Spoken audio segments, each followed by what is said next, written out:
নমস্কার বন্ধুরা, আমি রোশনি। ইচ্ছে ডানার নতুন আরেকটি ব্লগে আপনাদের স্বাগত জানাই। আশা করি সবাই খুব ভালো আছেন। আবার একটা নতুন সপ্তাহ শুরু। আজকে সোমবার, ঘড়িতে এখন বাজে সকাল 7টা, আর জানালার পর্দা তুলতে বাইরে দেখছি মুষলধারে বরফ পড়ছে। এমনিতেই সারাদিনের মধ্যে সকালের সময়টা আমার সবচেয়ে প্রিয়। ঘুম থেকে উঠে জানালা দিয়ে দু চোখ ভরে বাইরের এই শান্ত রূপটা উপভোগ করতেও বেশ ভালো লাগে। আর আজকের দৃশ্য এ তো অসম্ভব সুন্দর। চতুর্দিক ঢেকে গেছে বরফের চাদরে। প্রকৃতির এই স্নিগ্ধ রূপ যেন মন ভালো করার ওষুধ। তবে সব ভালোরই তো একটা খারাপ দিকও থাকে। আমাদের যেটা জানালা দিয়ে দেখতে বেশ ভালোই লাগছে, মিকুর বাবার আবার সেটাই হচ্ছে চিন্তার কারণ। কারণ যেভাবে মুষলধারে বরফ পড়ছে, এর মধ্যে দিয়ে কি করে যে গাড়ি চালিয়ে অফিস যাবে সেটাই ভাবছে। মিকুর বাবার টিফিন তো আমি রেডি করে দিয়েছি, একটু বরফের স্পিডটা কমলেই ও বেরিয়ে যাবে। আর এইদিকে তৈরি করছি ছেলেদের টিফিন। আজ পাউরুটিগুলোকে একটু টুকরো টুকরো করে একটু তার সাথে সবজি দিয়ে, কেচাপ, একটুখানি মশলা দিয়ে মিক্স করে দিয়েছি। আর তার সাথে একটু ফল, আর এই একটা রাইস ক্রিস্পি, আর একটু চিপস। এই দেবাঙ্কনও বেরিয়ে গেছে। এখন মিকু স্কুলে যাওয়ার পালা। এখন ঘড়িতে বাজে সকাল 8:30। দেবাঙ্কন যখন স্কুলে গিয়েছিল তখন দেখেছিলাম বরফ পড়ার স্পিডটা একটু কমে গেছিলো, কিন্তু এখন আবার দেখছি বেশ বেড়ে গেছে। তবে আমাদের শীতকালে যে ভয়ঙ্কর অবস্থাটা ছিল সেটা কিন্তু আস্তে আস্তে কেটে যাচ্ছে। সামনে যে বড় বড় বরফের পাহাড়গুলো হয়ে গিয়েছিল সেগুলো দেখুন, তাদের উচ্চতাটা কিন্তু অনেকটাই এখন কমে গেছে। কারণ এই লাস্ট কিছুদিন টেম্পারেচার একটু বেশ বেড়ে গিয়েছিল, তার জন্য দেখছি অনেক বরফ গলে গেছে। বিশেষ করে এখানকার বাড়ির ছাদগুলোতে যেরকম মোটা বরফের স্তর জমেছিল, সেইগুলোও দেখছি আস্তে আস্তে গলতে শুরু করেছে। আসলে এখানকার বাড়ির ছাদগুলো তো আমাদের দেশের থেকে একটু অন্যরকম। আমাদের দেশে যেরকম খোলা ছাদ থাকে, এখানকার ছাদগুলো হচ্ছে সবই ঢালু, যাতে কোনোভাবেই বরফ বা বৃষ্টির জল জমে বেশিক্ষণ থাকতে না পারে। কারণ সবই তো কাঠে, সেক্ষেত্রে নষ্ট হয়ে যায় ভয় থাকে। এখানকার ওয়েদারও খুব আনপ্রেডিক্টেবল। হঠাৎ করে বৃষ্টি শুরু হয়, হঠাৎ করে স্নো, আবার হঠাৎ করে রোদ ঝলমলে আকাশ। এখন যে আকাশটাকে দেখছেন এইভাবে মেঘলায় ঢাকা রয়েছে, এটাই কিন্তু দুপুর 12টার পর থেকে রোদ ঝলমলে আকাশে পরিণত হবে। অন্তত এখানকার ওয়েদার রিপোর্ট সেটাই বলছে। মিকাকে কতবার করে বললাম হুডটা তোল, কিছুতেই তুললো না। পুরো টুপিটাকে কীরকম ভেজাচ্ছে। মানে এদের ঠান্ডার কোনো ভয় নেই।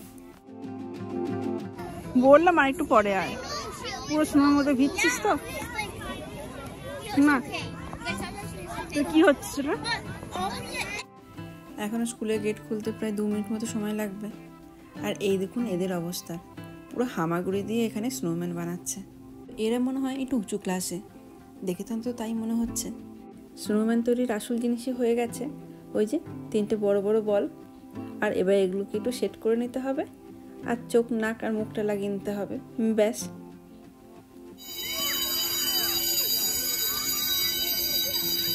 এই স্কুলের বেল্টের আওয়াজ শোনার সঙ্গে সঙ্গেই দুটো ভাবনা মনে আসলো। একটা হলো, যাক মিকুকে আর বরফের মধ্যে বেশিক্ষণ ভিজতে হবে না, ঘরে ঢুকে পড়বে। আর 2 নাম্বার, ওই বাচ্চাগুলোর স্নোম্যানটা কমপ্লিট হলো না। আমার এই বাড়ির সামনের রাস্তাটা সকালে স্কুল যাওয়ার সময়, মানে সকাল 8টা থেকে 8:45, এই সময়টা সবসময় ব্যস্ত থাকে। বাচ্চাদের আওয়াজে সারাক্ষণ গমগম করে। আর এখন সব স্কুলগুলো শুরু হয়ে গেছে, এই 9:15 মতো বাজে এখন। তাই চারিদিকে বিরাজ করছে এখন এক অদ্ভুত নিস্তব্ধতা। আর এই দিকে দেখুন, আগের দিন যে ফায়ার হাইড্রেন্টটা পুরো বরফের তলায় ঢুকে গেছিল, সেটা এখন আবার দেখা যাচ্ছে। আজকে এখানকার তাপমাত্রা হলো -6 ডিগ্রি। ওয়েদার সেই হিসেবে কিন্তু বেশ ভালো। আর যেহেতু স্নোস্টর্ম হচ্ছে না, তার জন্য ঠান্ডা হাওয়াটাও তো নেই, বেশ ভালোই লাগছে। বিশেষ করে এই সময় এই গাছগুলোকে লাগে অপূর্ব। আসলে এখনও যেহেতু স্নোফল হচ্ছে, তাই বরফের ছোঁয়ায় গাছগুলোও রূপকথার গাছে পরিণত হয়ে যায়। এখন যে বরফটা পড়ছে সেটা পুরো পেঁচা তুলোর মতো, খুবই নরম। তাই বাইরে যখন বেরিয়েছি একেবারে ড্রাইভওয়েটা পরিষ্কার করে দিয়েই যাব। আর এরকম নরম তুলতুলে বরফগুলো পরিষ্কার করতে বেশ ভালোই লাগে। মাত্র 15 মিনিট মতো সময় লাগলো পুরোটা ক্লিন করতে। আর এখন যেহেতু করে ফেললাম, আমাকে আর পরে আসতে হবে না, কারণ 1 ঘন্টার মধ্যেই মোটামুটি বরফ পড়া বন্ধ হয়ে যাবে। যাই, এবার বাড়িতে গিয়ে 1 কাপ ভালো করে গরম কফি খাই। কারণ আজ তো আর বাড়িতে কেউ নেই, যা করব নিজের জন্যই করতে হবে। তার জন্য আলাদা করে চা করতে ইচ্ছা করে না। কফিটা করলে কি হয়, মাইক্রোওভেনে দিয়ে দিই একবারে, খুব তাড়াতাড়ি হয়ে যায়। এখন এই 4:30 মতো বাজে। ছেলেরা স্কুল থেকে এসে অল্প করে ভাতও খেয়ে নিয়েছে। এই একটা কাজ কতদিন ধরে করব করে করা হচ্ছিল না, তাই আজই বললাম সবাই মিলে আজকে কাজটা করে ফেলি। এই ক্রিসমাস ট্রিটা সেই ডিসেম্বর মাসে লাগিয়েছিলাম, জানুয়ারি মাসের শেষের দিকেই খুলে ফেলার কথা, কিন্তু দেখুন মার্চ মাস পড়ে গেল, এখনও অবধি সেটা খোলার সময় হয়নি। তাই আজকে একটু জোর করেই শুরু করলাম কাজটা। এটা যেহেতু আমাদের নকল গাছ, তাই একবার কিনলেই বেশ কয়েক বছর যদি একটু যত্ন করে রাখা হয় থেকে যায়। আর এই গাছের সাথে এই অর্নামেন্ট যা দিয়ে সাজানো হয় সবই বক্সে ভরে রেখে দিই, সেইগুলো বেশ ভালোই থাকে। তার জন্য ছেলেদের বললাম আগে ওই বলগুলোকে খুলে রেখে দে, সবার জন্য তো আলাদা বক্স আছে, সেই বক্সের মধ্যে ভরে রেখে দিলে সময়ের জিনিস সময়তে খুঁজেও পাওয়া যায় চট করে। পশ্চিমী দেশগুলোতে ক্রিসমাস যেহেতু সবচেয়ে বড় উৎসব, তার জন্য এর পালন কিন্তু অনেক দিন আগে থেকেই শুরু হয়ে যায়। যেমন 31শে অক্টোবর হচ্ছে এখানে হ্যালোউইন, তার পরের দিন থেকেই এখানে সব জায়গাতে ক্রিসমাসের অ্যারেঞ্জমেন্ট শুরু হয়ে যায়। আর এটা থাকে প্রায় জানুয়ারি মাস পর্যন্ত। এখানে যেসব পার্ক আছে সেখানে বিভিন্ন ধরনের লাইটিং শো হয় এই সময়তে, সেটাও কিন্তু এই জানুয়ারি মাস পর্যন্ত থাকে। আমাদের এখনও গাছটা খোলা হয়নি বলে দেবাঙ্কন আবার মজা করে বলছে, মা সামনের বছর যাতে লাগাতে না হয় সেই জন্যই কি তুমি একেবারেই লাগিয়ে রেখে দিয়েছো? এই গাছগুলো সেট করাটা যতটাই সহজ, খুলে ফেলাটাও। এই যে প্রথমে কিছু লাইট আছে, সেই লাইটগুলো আগে খুলে নেওয়া হয়, তারপর এটা 3টে পার্টে ভাগ করা আছে গাছটাকে। সেই 3টে পার্ট ভাগ করে একেবারে গাছটা প্যাকেটের মধ্যে ঢুকিয়ে ফেললেই হয়ে যায়। এই গাছটা প্রায় 2-3 বছর হয়ে গেল, তাই সামনের বছর ভাবছি সত্যিকারের গাছ কিনে নিয়ে আসবো। এখানে বিভিন্ন ধরনের ফার্ম আছে, যেখানে যেরকম আমরা অ্যাপেল পিকিং করতে যাই ঠিক সেরকমই ক্রিসমাস ট্রিও নিজের মতো করে কেটে নিজের পছন্দ মতো কেটে নিয়ে আসা যায়। তো সেটাই আমি দেখি সামনের বছর চেষ্টা করব সেইভাবেই নিয়ে আসতে। তবে একটাই অসুবিধা, সেটাকে না বাড়ির ভেতরে রাখতে পারবো না, কারণ সত্যিকারের গাছ তো ওই গাছের মধ্যে অনেক পোকা হবে, তো সেই কারণেই ওটাকে বাড়ির বাইরে থেকেই রাখতে হবে। আর ওই গাছের আবার কিছু নিয়মও আছে, মানে নির্দিষ্ট সময়তে কিন্তু ফেলতেও হয়। মানে আমাদের ডাস্টবিন যেরকম প্রত্যেকটা সপ্তাহে নির্দিষ্ট সময়তে ফেলতে হয়, ঠিক সেরকমই সরকার থেকে একটা দিন বেঁধে দেয়, সেদিন আমাদের এখানে যত এই লাইভ ট্রি আছে সব আলাদা করে বাইরে ফেলতে হয়। বাড়ির সামনে যদি একটু বেশ বড় জায়গা থাকতো তাহলে এগুলো কিন্তু বাড়ির সামনেতে লাগালেও বেশ ভালো লাগে।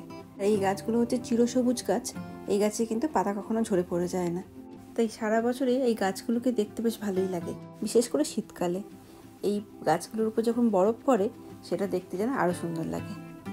এই যে এইগুলো মোটামুটি সমস্তই গোছানো হয়ে গেছে, পুরো সেট করাই থাকে, শুধু পাতাগুলোকে একটু প্রেস করে টিপে দিতে হয়, তাহলেই সব দেখুন এক জায়গাতে চলে আসে। দিয়ে এবার প্যাকেট বন্দি। আমাদের দেশে যেরকম 12 মাসে 13 পার্বণ, এইসব দেশে তার অত অনুষ্ঠান হয় না, তো সেই দিক থেকে দেখতে গেলে এখানকার জীবনযাত্রা কিন্তু বেশ বোরিং। তবে হ্যাঁ, এখানে বছরে যে 4টে ঋতু আছে সেই ঋতু বৈচিত্র্য কিন্তু বেশ উপভোগ করা যায়। এই 4টে সিজনে প্রকৃতি 4 রকমভাবে সেজে ওঠে। এখন যেমন চতুর্দিকে দেখছেন বরফে ঢাকা রয়েছে, সেটা এক ধরনের সৌন্দর্য। আবার ঠিক 1 মাস পর থেকেই এই ন্যাড়া গাছগুলো এখন যেগুলো দেখছেন সেইগুলোতেই কিন্তু পুরো সবুজ পাতাতে ভরে উঠবে। স্প্রিং মানে তো বিভিন্ন ধরনের ফুলের মেলা, তখন আবার প্রকৃতি সেজে উঠবে আরেক রকম। সেদিনের সাথে আজকের প্রকৃতি কিন্তু থাকবে অনেক পার্থক্য।